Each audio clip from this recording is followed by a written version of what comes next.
میرے ابو خیر اس دنیا سے اسی حالت میں چلے گئے، کفر کی حالت میں. میرے ابو میرے لیے جو الفاظ کہا کرتے تھے میرے لیے وہ سعادت کی بات ہے. وہ کہتے تھے کہ یہ ایک اچھا مسلمان ہے، یہ آپ کے تہواروں میں نہیں آئے گا. ان کو یہ تو قبول ہے کہ یہ مسیحی نہ رہے، لیکن یہ قبول نہیں ہے کہ یہ مسلمان ہو جائے. جن لوگوں نے عزتوں کی حفاظت کرنی تھی وہ تو خود عزتوں کے لٹیرے بن گئے، جنہوں نے حفاظت کرنی تھی وہ تو خود راہزن بن گئے، جنہوں نے اذانیں دینی تھی وہ تو خود جو ہے وہ سنگر بن گئے. تو ہم تک اسلام کنہوں نے پہنچانا تھا؟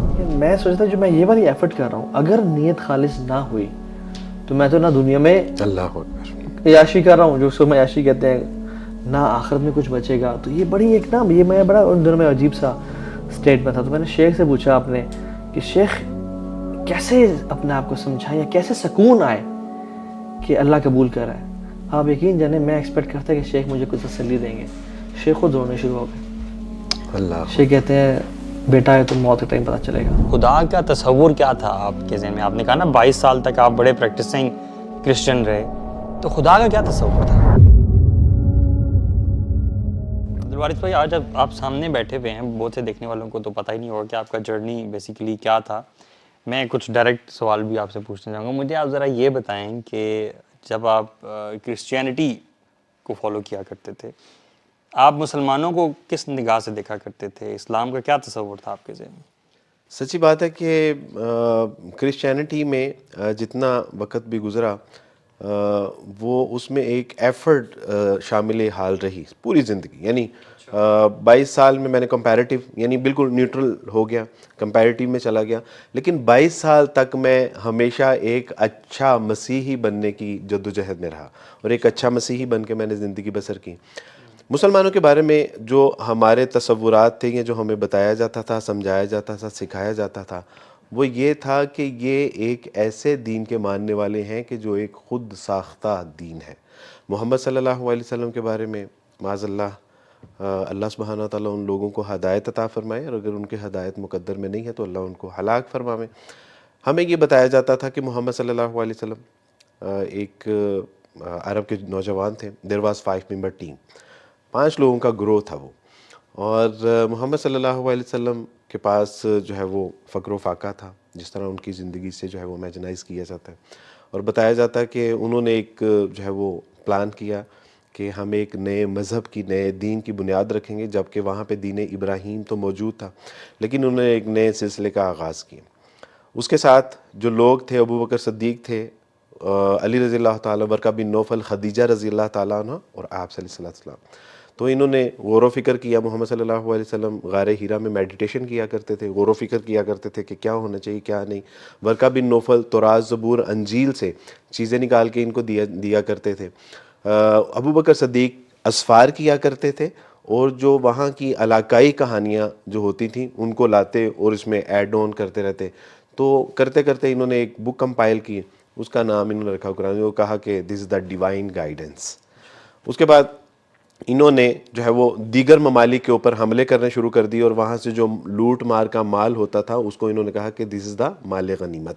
انہوں نے جو ہے وہ زور اور جبر کے ساتھ لوگوں کو جو ہے وہ اسلام قبول کروایا، ان کی ممالک اور ان کی املاک کے اوپر جو ہے وہ قابض ہوئے، اور کہا کہ جی جو ہے وہ یہ دین اسلام ہے.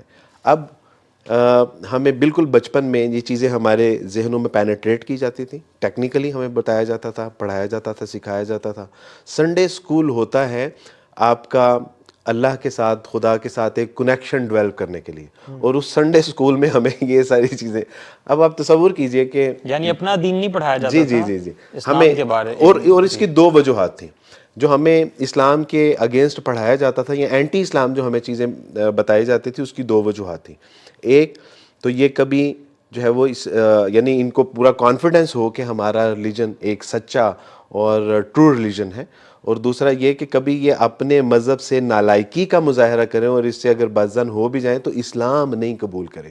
ان کو یہ تو قبول ہے کہ یہ مسیحی نہ رہے، لیکن یہ قبول نہیں ہے کہ یہ مسلمان ہو جائے. تو آپ سوچئے کہ ایک بچپن میں ہم اپنی چائلڈ ہوڈ سے یہ بات سنتے آئے اور ٹین ایج تک پہنچے، تو وہ مسلمانوں کے بارے میں کیا اس کے ذہن میں ایک کھچڑی پکی ہوگی، ایک کیا کانسیپٹ ہوگا. اس کے اوپر پاکستانی اسکول کی بات جی کر رہے جی ہیں جی پاکستانی، جی اچھا جی جی ٹھیک ہے. اس کے بعد ہمارے ساتھ جو ظلم ہوا، میں سمجھتا ہوں آج آپ کے توسط سے میں اپنے جو ہے وہ آڈینس کو یہ بات بتانا چاہتا ہوں کہ جلتی کے اوپر تیل کس نے ڈالا؟ ہم مسلمانوں نے خود. مثلاً اگر ہمیں بتایا گیا ہے کہ جی اسلام جو ہے وہ ایک خود ساختہ ہے، ان کی کتاب جو ہے وہ خود لکھی گئی ہے، ان کے عقائد و نظریات اور ان کی تعلیمات اور جو ان کے معاملات ہیں یہ سارا ایسے ہے اور زور زبردستی کا دین ہے، تو اس کے اوپر ہم نے جو ہے وہ اس کی ایگزامپلس کیا دیں؟ ہم نے دیکھا علی حجویری رحمۃ اللہ علیہ کے مزار کے بالکل پیچھے ہماری رہائش تھی، وہاں پہ ہم نے دیکھا کہ ڈول کی تھاپ پہ نوجوان مائیں بہنیں بیٹیاں دھمالے ڈال رہی ہیں. جب ہم دیکھتے ہیں کہ دس از دا اسلام، اور ہم نے سوچا کہ ایک غریب کی بیٹی تو جو ہے وہ صاف پانی سے بھی محروم ہے، لیکن درباروں کو اور مزاروں کو جو ہے وہ گلاب عرق کے ساتھ جو ہے وہ غسل دیا جا رہا ہے، تو ہم کہتے ہیں کہ دس از دا اسلام.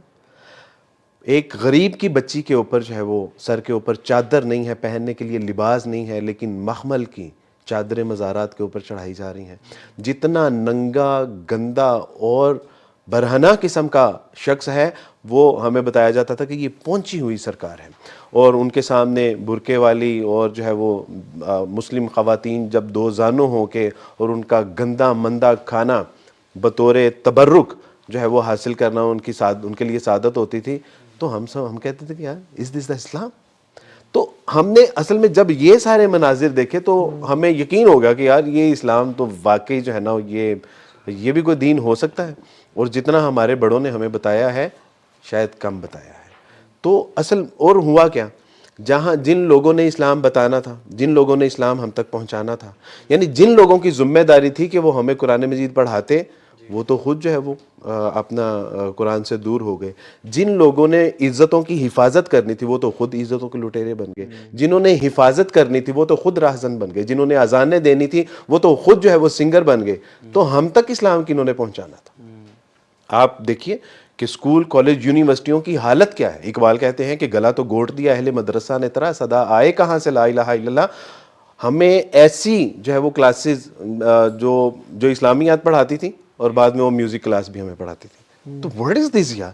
اب آپ مجھے بتائیے کہ میرے ذہن میں اسلام کے بارے میں ایک بوندا جو ہے وہ کانسیپٹ و تصور نہ ہوتا تو علی شکر ہے کہ اللہ سبحانہ تعالیٰ کہ میں نے اپنی ان نگاہوں سے اپنی نیکڈ آئی کے ساتھ جو ہے وہ اسلام کا مطالعہ کیا. اور اگر میں اس سوسائٹی پہ رہتا، اپنے معاشرے پہ رہتا، تو واللہ میں تو آج تک اس کفر کی دلدل میں ہوتا. تو قرآن میں نے توہا مجھے یاد پڑتا ہے کوئی آیت ہے جس میں اللہ تعالیٰ یہ فرماتے ہیں کہ مسلمان فتنہ نہ بن جائیں کافروں کے لیے.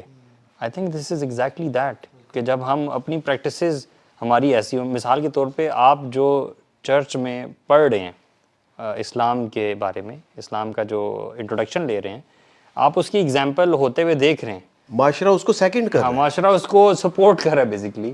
تو یہ تو میں سمجھتا ہوں out of all of this flood of گمراہی، آپ کا بائی اینی چانس، جس کو میں چانس کہہ رہا ہوں اصل میں چانس تو نہیں ہے، اس میں سے نکل کر مطالعہ کرنا اور دین کی طرف آنا، یہ میرے اللہ کا فضل ہی ہوا اللہ ہے. تعالیٰ کا بہت اور بڑا you can't believe about Pakistan میں آتا ہے، کرسچن پاکستان میں آتا ہے، وہ دیکھتا ہے کہ کسی قوم کی آپ نے ایتھیکل مورل ویلیوز اخلاق دیکھتے ہیں تو آپ ان کا ڈرائیونگ سٹائل دیکھ لیں. وہ جب پاکستان میں آتا ہے اور گاڑیاں چلتے ہوئے دیکھتا ہے، وہ کہے گا یار جو ہم نے سنا تھا نا وہ بات ٹھیک ہے.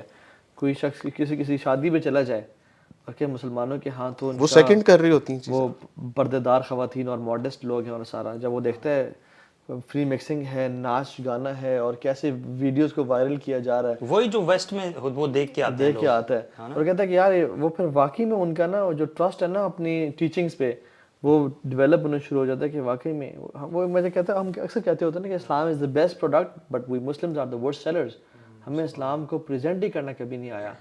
تو آپ کو کس چیز نے ٹریگر کیا کہ آپ پڑھیں، یعنی اتنا ایک عجیب سا دین جو کہ آپ کے ذہن میں پیش کیا گیا اور سارا؟ بلکہ تھوڑا سا نا مجھے یہ بھی جاننا ہے کہ خدا کا تصور کیا تھا آپ کے ذہن میں. آپ نے کہا نا 22 سال تک آپ بڑے پریکٹسنگ کرسچن رہے، تو خدا کا کیا تصور تھا؟ ہمارے یہاں جو خدا کا تصور ہے وہ جیزس از دا گاڈ. یعنی ہم نے 22 سال تک میں نے امیجن کیا تھا خدا کو کہ خدا کیسا ہوتا ہے، اور ہمارے ذہنوں میں جو ایک اس کی امیجنیشن تھی وہ یہ تھی کہ خدا پیدا بھی ہوتا ہے، وہ اس کی جو ہے وہ ٹریٹمنٹ بھی ہوتا ہے لائک ختنہ وغیرہ، اور جو ہے خدا کو بھوک بھی لگتی ہے، خدا جو ہے وہ کھانا بھی کھاتا ہے، خدا کو گالیاں اور تماچے بھی مارے جاتے ہیں، اس کے کپڑے بھی اتار لیے جاتے ہیں، اس کو صلیب کے اوپر بھی جو ہے وہ کروسیفائڈ کر دیا جاتا ہے. تو ہم نے تو یہ امیجن کیا ہوا تھا. کیوں؟ کیونکہ ہمیں یہ بتایا گیا تھا کہ بیٹا actually Jesus is the God. تو آپ سمجھ سکتے ہیں نا کہ ہم نے بچپن میں ان کو پڑھا بھی, امیجنائز بھی کیا, ان کی موویز بھی ہم نے دیکھی, تو ہمارے ذہنوں میں تو خدا کا کانسیپٹ بہت کلیئر تھا کہ جیزس از دا گاڈ. لیکن جب اللہ سبحانہ و تعالیٰ نے شعور کی نگاہ کھولی اور شعوری طور پہ میں نے کہا کہ ہاؤ از دس پاسبل کہ جیزس از دا گاڈ, اور اس کے بعد جب پڑھنا شروع کیا تو پتہ چلا کہ مسیح علیہ الصلوۃ والسلام تو خود کہہ رہے ہیں کہ دیر از نو گاڈ بٹ اللہ سبحانہ و تعالیٰ. جس طرح آپ یقین کیجئے کہ جس طرح ہمارا کلمہ ہے اسلام کا, بالکل ایسے ہی مسیح علیہ الصلوۃ والسلام سے ایک شاگرد نے پوچھا کہ اے استاد تورات کا سب سے بڑا حکم کیا ہے؟ تو مسیح علیہ الصلوۃ والسلام نے فرمایا کہ تورات کا سب سے بڑا حکم یہ ہے کہ خداوند تمہارا خدا ایک ہی خدا ہے جس کو اپنے پورے دل, اپنی پوری جان, اپنی پوری طاقت اور اپنی پوری عقل کے ساتھ محبت رکھ, اور دوسرا یہ کہ اپنے پڑوسی سے اپنی مانند محبت رکھ. اب تصور کیجیے, اب میں نے کہا کہ اگر جیزس گاڈ ہے تو جیزس کس گاڈ کے بارے میں بات کر رہے ہیں؟ میرے گھر والوں نے مجھے کہا کہ دیکھو تم ویئر آر یو گوئنگ, کیا کرنے جا رہے ہو, یہ کیا بکواس ہے کہ کبھی تم جو ہے وہ گیتا اٹھا لاتے ہو, کبھی رامائن اٹھا لاتے ہو, کبھی بدھائزم کو اٹھا لاتے ہو, کبھی سکھ ازم کی کتابیں اٹھا لاتے ہو, اور اب تم قرآن مجید اٹھا کے لے آئے ہو. میں نے کہا مجھے نہیں سمجھ آ رہی کہ آپ جو مجھے کہتے ہیں کہ Jesus is the God, how it's possible کہ جیزس از دا گاڈ. مسیح علیہ الصلوۃ والسلام خود جو ہے وہ جب ان کو صلیب پر چڑھایا جاتا ہے اکارڈنگ ٹو بائبل, تو مسیح علیہ الصلوۃ والسلام کہتے ہیں ایلی ایلی لما شبقتنی, یہ عبرانی کے الفاظ ہیں, ایلی ایلی لما شبقتنی, اے خدا تو نے مجھے تنہا کیوں چھوڑ دیا. تب مجھے فرسٹ ٹائم ریئلائز ہوا تھا کہ نہیں, اللہ سبحانہ و تعالیٰ کوئی اور ہستی ہے, کوئی اور ذات ہے کہ جس کو مسیح علیہ الصلوۃ والسلام بھی پکار رہے ہیں. ہمیں بتایا جاتا ہے کہ مسیح علیہ الصلوۃ والسلام خدا ہے, لیکن مسیح علیہ الصلوۃ والسلام کا عمل یہ تھا کہ وہ سجدے میں گرتا ہے اور خداوند سے گڑ گڑا کے دعا کرتا ہے کہ اے خدا اگر مجھ سے یہ موت کا پیالہ ٹل سکتا ہے تو ٹال دیجیے. تو مجھے تب ریئلائز ہوا کہ نہیں, خدا کوئی اور ہے, مسیح علیہ الصلوۃ والسلام نہیں ہے. اکارڈنگ ٹو بائبل جب مسیح علیہ الصلوۃ والسلام کو موت آ جاتی ہے, وہ 3 دن قبر میں رہتے ہیں اور 3 دن کے بعد وہ زندہ ہو جاتے ہیں اور آسمان پر چلے جاتے ہیں. تب مجھے ریئلائز ہوا کہ نہیں, مسیح علیہ الصلوۃ والسلام خدا نہیں ہے, وہ خدا وہ ہے کہ جس نے مسیح علیہ الصلوۃ والسلام کو مارا بھی اور زندہ بھی کیا اکارڈنگ ٹو بائبل. لیکن بعد میں تو اسلام نے تو پھر کھول کھول کے جو ہے وہ باتیں بتائیں کہ الحمدللہ یہ ایک بالکل اسٹوپڈ کانسیپٹ ہے کہ جو عیسائیوں نے ہمیں دیا, اور ہم 22 سال تک ایک عجیب اپنے ذہن میں ایک تصور خدا کا بٹھا کے رکھے.